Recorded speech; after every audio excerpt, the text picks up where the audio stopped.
You've probably been hearing a lot about the concerning developments with the National Security Council lately. And, like most Americans, you might want to know more about what's going on. So let's unpack this. The National Security Council is a selective group of national security experts who advise the president. They specialize in intelligence gathering, military operations, and foreign policy. They are the people in the room when the president decides whether or not to go to war. They debate how to strike a balance between force and diplomacy. Remember that photo of the Situation Room during the raid on bin Laden's compound? Those were members of the National Security Council. In short, these are the security experts who make the most difficult decisions to keep America safe. Some of these experts also sit on what is known as the Principals Committee. This is a group of senior advisors who hammer out the details of policy options and advise the president. But more on them in just a second.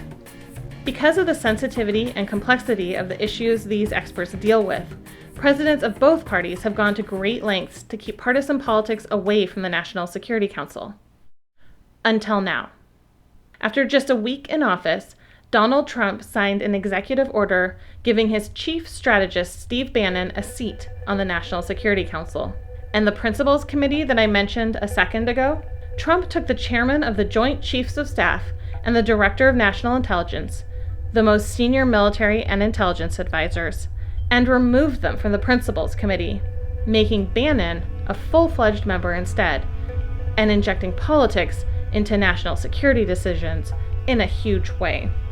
Not only is Bannon's White House position purely political, but his politics aren't even aligned with the values of the majority of Americans. He energized the white nationalist movement while he ran the far-right website Breitbart News, an organization that has continually disparaged women, religious minorities, and people of color. He has virtually no national security experience. He has stated publicly that war with China is inevitable. And he has likened himself to Satan and Darth Vader. That's right. He bragged about being like Darth Vader.